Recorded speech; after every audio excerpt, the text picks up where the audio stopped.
Oh non, sérieux, ça recommence. Attendez, je peux tout vous expliquer.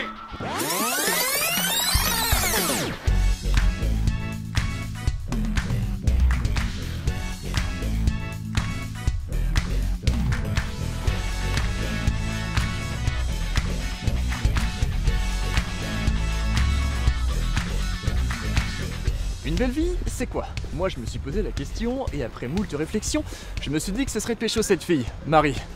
Marie, elle est drôle, gentille, attentionnée, mais elle aime les gars musclés.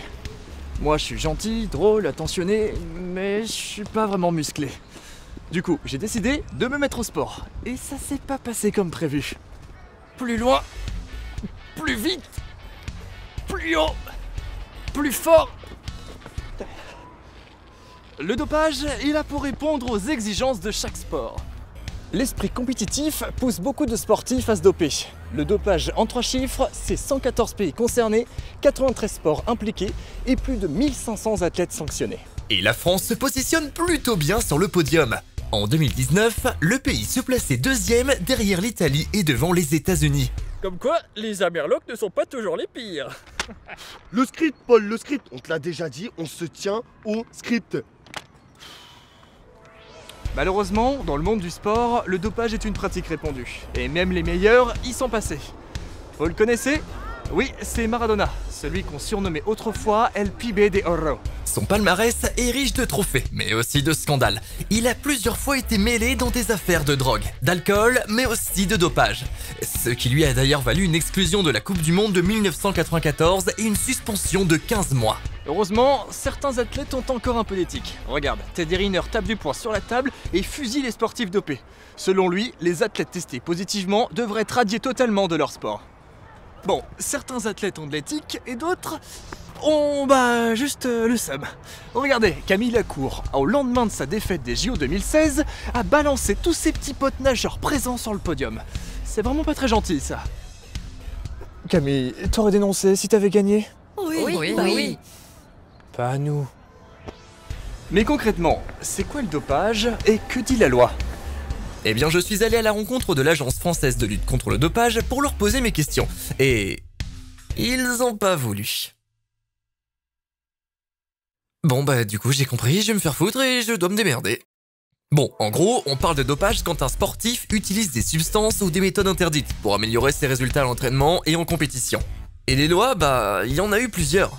La loi Herzog de 1965, la loi Bambuck de 1989, la loi de Buffet de 1999, la loi de 2006, bref, je vais pas tous vous les faire non plus. Petit point histoire, le saviez-vous, les premiers cas de dopage sont apparus dès l'Antiquité. Eh oui, depuis la nuit des temps, l'homme essaie d'améliorer ses performances par des moyens plus artificiels les uns que les autres.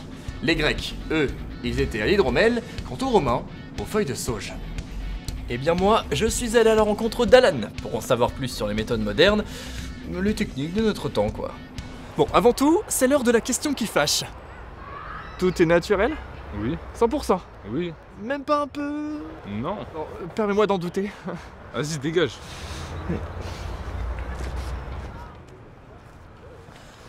Du coup, je me pose une question moi. Est-ce qu'on se dope plus parce que les compètes sont de plus en plus difficiles, ou on le sait plus grâce aux médias? Pour le savoir, rendez-vous chez l'un de nos plus grands médias français, Beansport. Benjamin Bernard, l'un des journalistes de la chaîne, a bien voulu me recevoir et répondre à mes questions.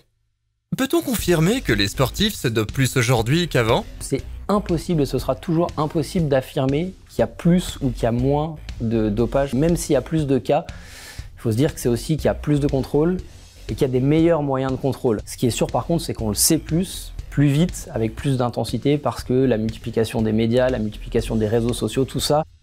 Et du coup, quels sont les sports concernés?